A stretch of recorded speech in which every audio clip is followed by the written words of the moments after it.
Je m'appelle Philippe Simet, je suis philosophe et je m'intéresse à la façon dont l'architecture raconte nos modes de vie. Je vous emmène explorer les habitats les plus singuliers de la planète afin d'en découvrir le sens et d'en partager les richesses.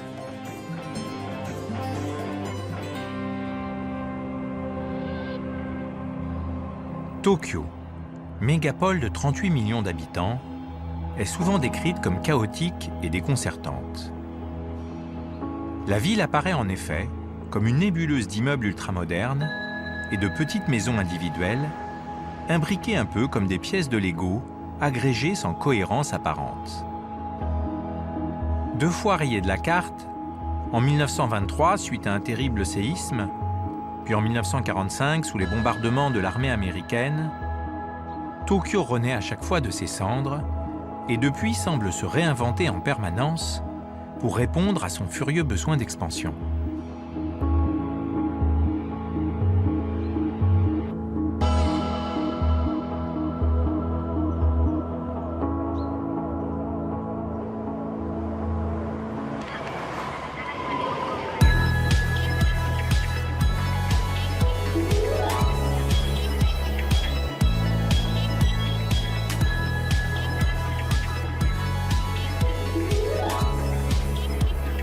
Avec ses 13 500 habitants au kilomètre carré, Tokyo est l'une des villes les plus denses du monde.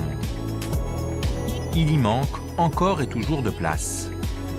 Pour s'adapter, elle opère aujourd'hui une nouvelle mutation, celle des micro-maisons. Ces minuscules habitations qui rivalisent d'originalité par les formats qu'elles adoptent, s'immisçant dans les moindres interstices de la ville, aussi petits soient-ils. Ce sont ces micro-maisons où s'inventent de nouvelles façons d'habiter la ville que je suis venu découvrir. Dans le quartier de Shibuya, l'un des plus effervescents de Tokyo, se niche une maison surprenante, coincée entre un parking et un immeuble. C'est celle de Satoshi et de sa famille.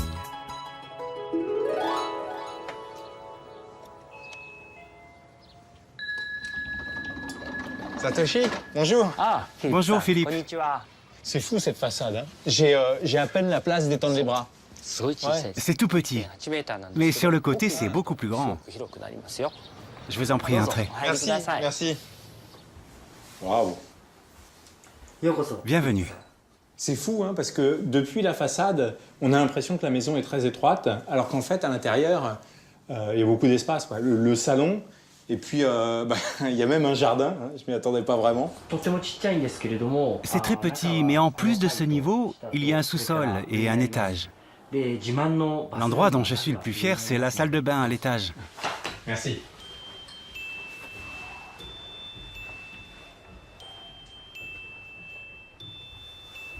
Waouh. Ici, c'est l'endroit dont je suis le plus fier. Ah ouais. Mais pourquoi la salle de bain? C'est un peu étonnant. Cette baignoire est comme un bain extérieur. Elle a un lien avec l'extérieur.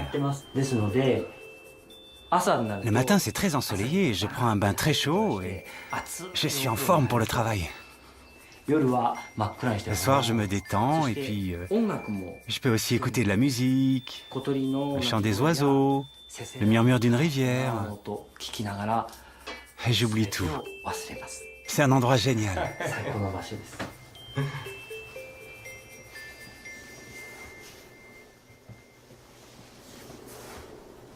Bon, là, c'est la chambre.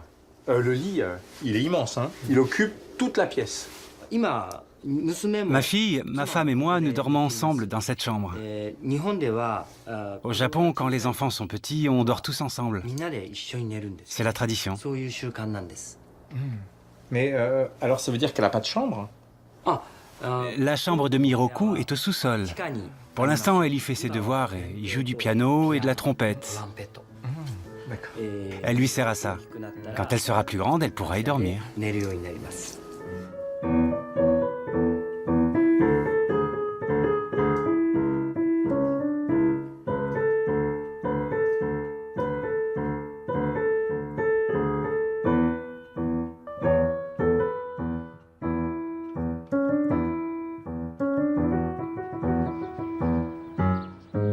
Je suis franchement stupéfait par la forme de votre maison. Je trouve ça fou qu'à Tokyo, on puisse construire sur des terrains aussi étroits.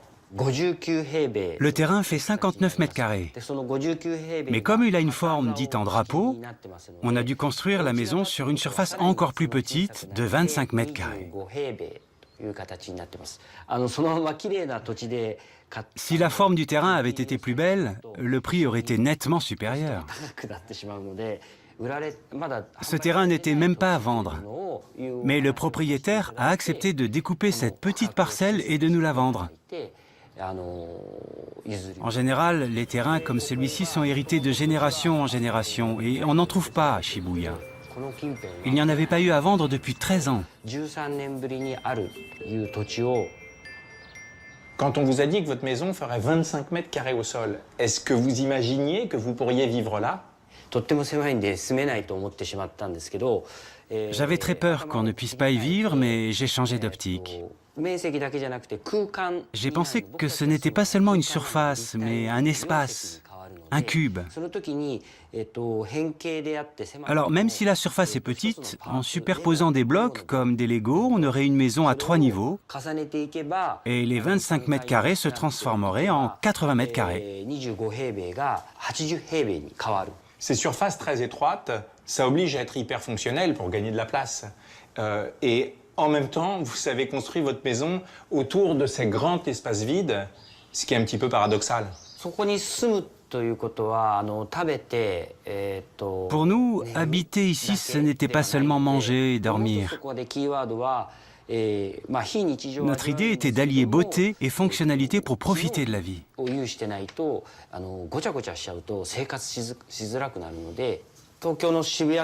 Le quartier de Shibuya est un quartier récent et qui déborde d'énergie.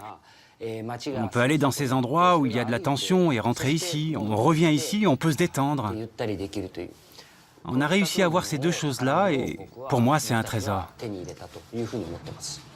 Pour moi, ces micro-maisons sont vraiment comme des interrupteurs. Elles nous permettent de nous brancher à l'énergie urbaine, d'être traversés par son électricité et en même temps de s'en débrancher quand on sent que l'intensité est trop forte. Tu veux des biscuits? Je vais te faire chauffer du lait.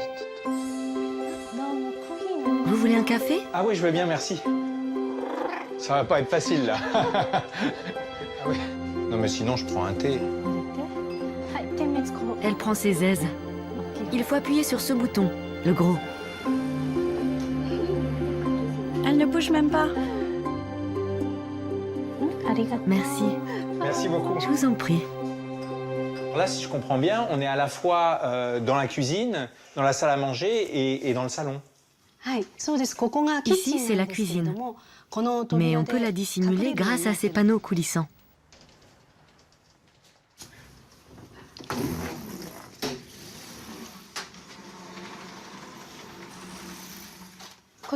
Ça permet de cacher la cuisine. Ah oui. Ah, c'est vraiment pratique, hein. Alors, quand est-ce que vous décidez d'ouvrir ou de fermer le rideau? Quand j'ai des invités et que j'ai un peu honte du désordre, je referme les panneaux, comme s'il n'y avait rien. De cette façon, avec la cuisine fermée, le salon est plus élégant et on peut se mettre à l'aise.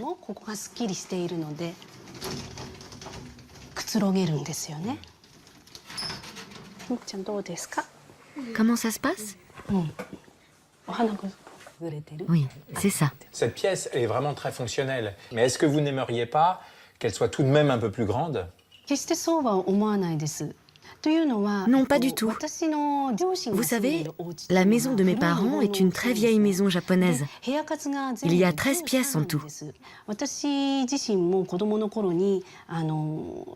Et quand j'étais enfant, cette grande maison me faisait un peu peur. Comme beaucoup de pièces n'étaient pas utilisées, j'avais l'impression de ne pas trouver ma place. C'est vrai que notre maison est petite, mais chaque pièce a son rôle. Et puis, ici, je suis entourée d'objets qui me sont chers. Une photo de mes chats, des cadeaux que ma fille m'a fabriqués. Les choses que j'aime sont toutes à côté de moi. Et finalement, c'est parce que c'est petit que je peux être ainsi entourée et me détendre. En vous écoutant, on comprend que la maison est vraiment un prolongement de soi-même et que ce n'est pas tant la taille qui compte que la façon dont on s'y sent relié. Apollon. Oh là. Ce lien si fort, avec un si petit espace, m'étonne. S'il est certainement la marque d'un bien-être en famille, il est aussi celle d'un repli difficile à concevoir. L'exiguïté de ces maisons ne commande-t-elle pas plutôt l'évasion? Comment se procurer de l'intimité là où l'espace est forcément commun? Quand on est jeune, et en couple notamment, comment vit-on dans ce type de maison? Dans le quartier populaire d'Aoto, ces micro-maisons neuves s'agglutinent en rang d'oignons sur un petit bout de terrain. Au pied de l'une d'elles, Nami et une de ses amies m'attendent. Nami habite 60 mètres carrés avec sa sœur et ses parents.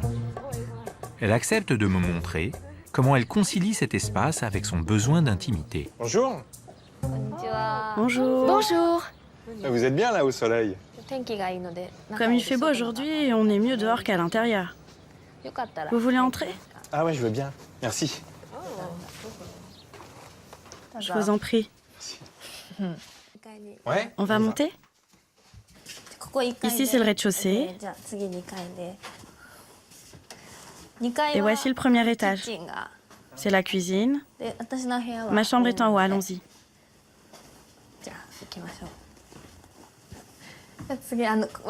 Ici, c'est ma chambre. On ne peut pas rentrer à deux. Alors, je vous en prie, entrez. Waouh. Ouais, c'est franchement minuscule. C'est petit, mais je me sers de cette chambre que pour dormir. À la maison, je suis plutôt dans le salon, donc ça va.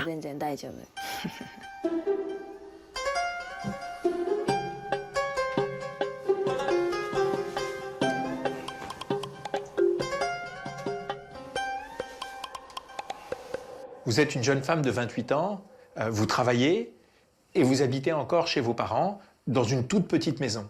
Alors moi, j'ai un peu du mal à comprendre comment vous vivez ici. Au Japon, même quand on a plus de 20 ans, comme moi, c'est très fréquent de vivre encore avec ses parents, jusqu'à ce qu'on se marie, par exemple. Je ne suis pas une exception. Est-ce que vous ne souffrez pas de vivre dans des toutes petites surfaces, une petite salle de bain, une petite cuisine, une toute petite chambre? Non, je ne suis pas souvent à la maison. Généralement, je vois mes amis à l'extérieur, pour dîner par exemple. Je reste à la maison uniquement pour prendre mes repas en famille et pour dormir. C'est à ça que sert cet espace. Et ça me satisfait tout à fait. Bon, il y a quand même quelque chose qui m'intrigue. Comment il peut y avoir de l'intimité quand on vit dans des espaces qui sont si confinés?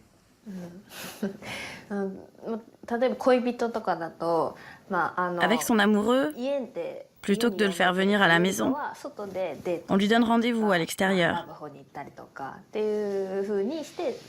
On peut aller au Love Hotel, par exemple. Beaucoup de gens vivent de cette façon, je pense. Si on ne dispose que d'une douche et qu'on a envie de prendre un bain, alors on va dans les bains publics.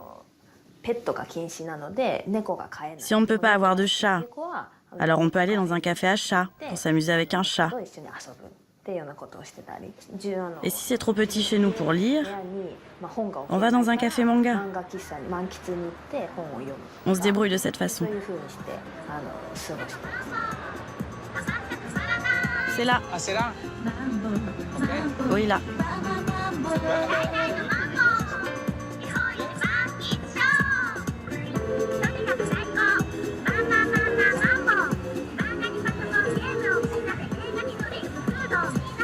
Ici, c'est les mangas pour les filles. Et là, pour les garçons. Ah oui, là c'est pour les filles, et donc là, c'est les mangas pour les garçons.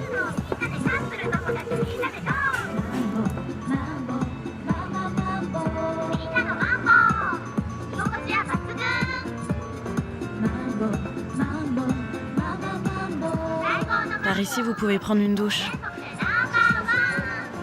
Et là, c'est une zone réservée pour les filles, rose.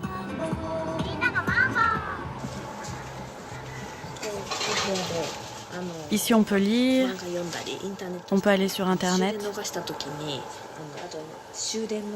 Quand on rate le dernier métro, on peut aussi dormir ici, faire sa toilette ou prendre une douche. Bon, je vais aller lire mon manga. Au revoir.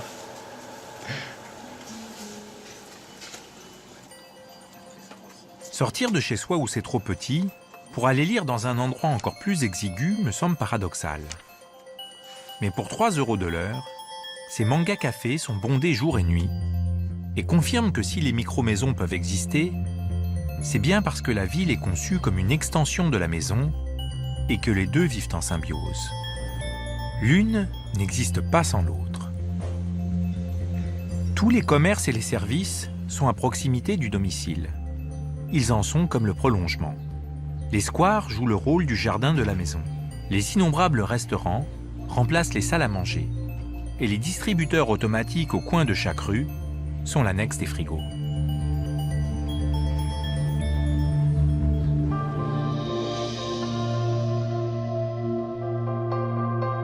L'œil désormais plus aiguisé, je constate que ces micro-maisons sont partout présentes. En se confrontant à une échelle urbaine démesurée et à des bâtiments souvent standardisés, ces petits objets architecturaux parviennent à réinsuffler une échelle humaine dans la ville.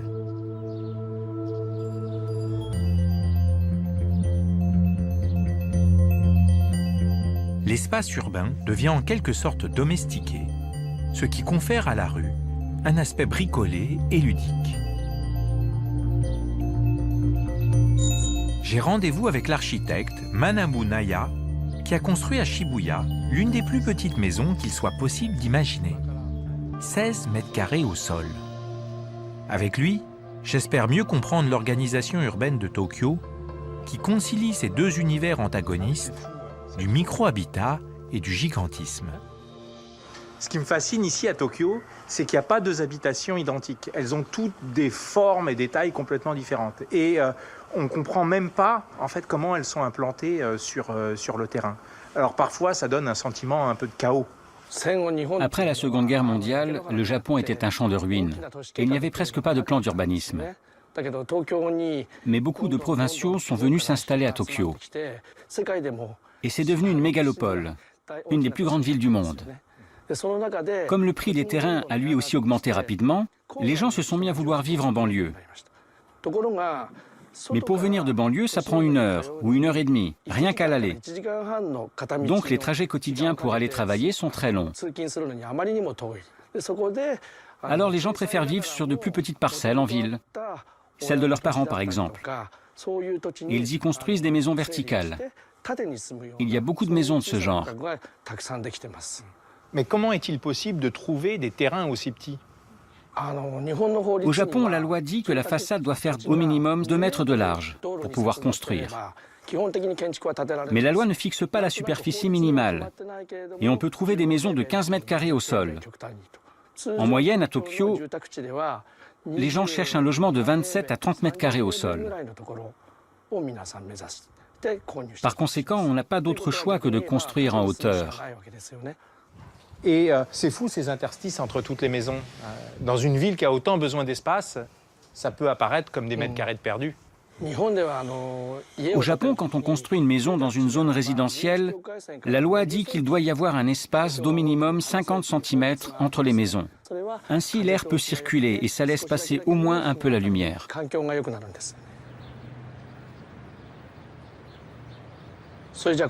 Allons voir la maison que j'ai construite dans le quartier. C'est celle-là ? Oui. Waouh ! Il y a 3 étages. Oui, il y a 3 fenêtres. Moi, je pensais vraiment pas qu'on pouvait construire sur une surface aussi petite. La première fois que je suis venu ici pour rencontrer mon client, je suis passé devant sans voir ce terrain. Je suis revenu sur mes pas et quand je l'ai vu, j'ai vraiment été surpris. C'était tellement petit que j'ai éclaté de rire. On y va ? Yes.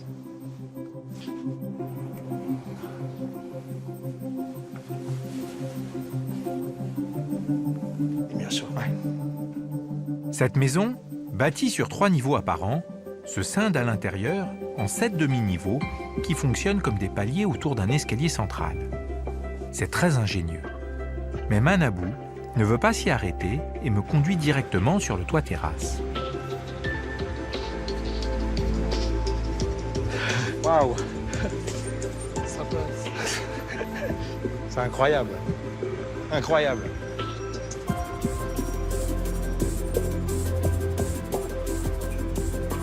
Ah, et là aussi, hein, il y a une vue vraiment géniale.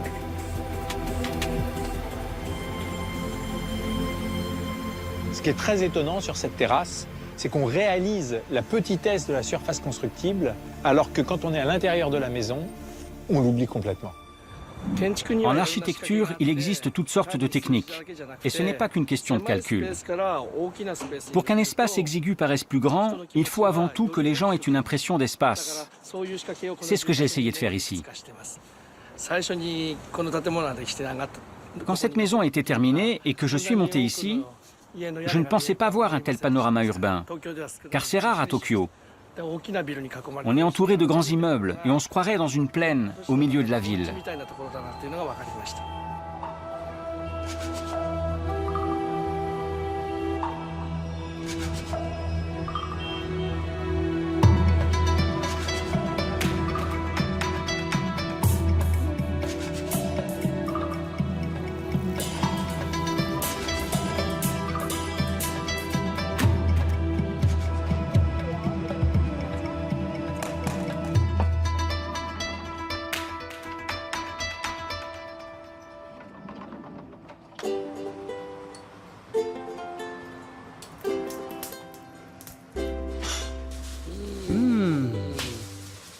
Ça commence à prendre. Qui dit micro-maison, dit aussi micro-barbecue, auquel m'invite Satoshi. Au pied du micro-jardin ouvert sur le ciel, c'est pour Satoshi un moment à part. Comme une bulle où la famille se retrouve. Ça sent bon, hein? Oh là là! C'est superbe! Merci. Ah oui, un petit bout de saucisse. Super. Merci. Et vous en faites souvent des barbecues? Ouais. Oui. Oui, oui. On invite parfois des amis. C'est ça, des amis à elle. C'est quand même génial d'être en ville et de pouvoir faire un barbecue chez soi. Oh, avec du sel. Oui, c'est des fèves. Hé, il est doué avec les baguettes. Qu'est-ce qu'il y a? C'est magnifique. C'est difficile de prendre les fèves avec des baguettes. Au Japon, on s'entraîne à manier les baguettes avec les fèves. Oui, c'est l'entraînement. Moi, j'ai l'impression que votre micro-maison, au cœur de Tokyo, est comme un écrin qui préserve ce qui, pour vous, est le plus précieux, le plus intime. C'est exactement ça. J'ai voulu construire un espace où la famille pouvait se rapprocher. Au Japon, on a une expression pour exprimer cette façon de penser. Aretoke. Ke désigne le quotidien. Et quand le quotidien se prolonge et que la tension s'accumule, on finit par se salir. Et pour se laver de la saleté, il faut un lieu serein. C'est ainsi que je vois cette maison. Un lieu serein, un lieu où on se sent bien, un lieu où on est heureux. C'est l'esprit de la maison. 1, 2, 3, campagne. Santé! Au terme de mon voyage, ces micro-maisons m'apparaissent riches d'enseignements. Face au manque de place dans la plupart des grandes villes du monde, elles constituent une alternative stimulante entre le logement collectif et le pavillon individuel. Mais ce qui retient surtout mon attention, c'est qu'elle se situe à l'opposé d'une production de masse qui a caractérisé le XXe siècle. Ces micro-maisons sont avant tout des objets culturels, faits sur mesure, pour des citadins qui ne veulent plus subir les désagréments de la grande ville mais bénéficier de toutes les ressources qu'offre la vie métropolitaine.